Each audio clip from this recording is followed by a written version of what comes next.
So I've always had this idea that, you know, the most important thing in my life is passion, and the most important thing in my life is trying to turn my dreams into realities.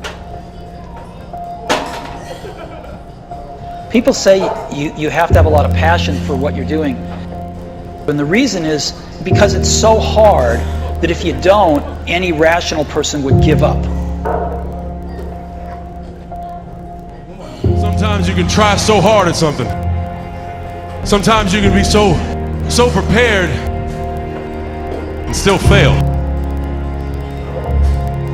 It's really hard, and you have to do it over a sustained period of time. So if you don't love it, if you're not having fun doing it, you don't really love it, you're going to give up. And that's what happens to most people, actually. If you really look at the ones that ended up, you know, being successful, unquote, in the eyes of society, and the ones that didn't, oftentimes it's the ones that are successful loved what they did so they could persevere when it got really tough. And the ones that didn't love it quit because they're sane, right? Who would want to put up with this stuff if you don't love it? So it's a lot of hard work, and it's a lot of worrying constantly. And if you don't love it, you're going to fail. So you got to love it. You got to have passion. Your dreams can be anything. It can be if you love fixing cars, or you love dancing, or you love singing, or you love anything. It can be anything.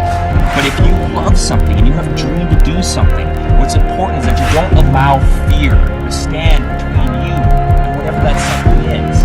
That's what I think is really important in a person's life, is to push through that fear, learn to control that fear, learn to harness that fear.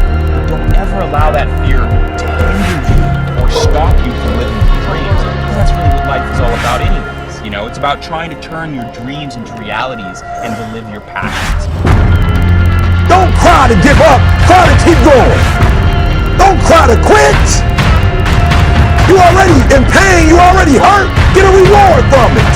It may last for a minute, or an hour, or a day, or even a year.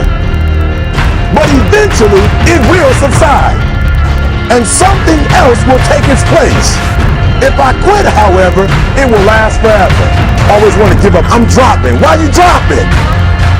I'm so grateful that the slaves didn't drop and quit. Say, I'm just going to stop. I'm a slave. I'm just going to be a slave. I'm going to quit.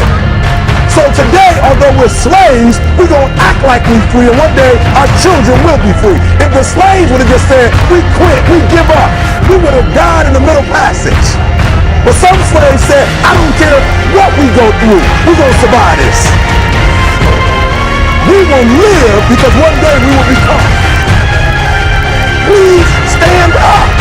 Stop being this high school dropout. Stop giving up. Stop sleeping on the street. Stop walking up and down. Stop being afraid to go to college because your daddy didn't go and your mama didn't go. Stop being afraid to take a test. And when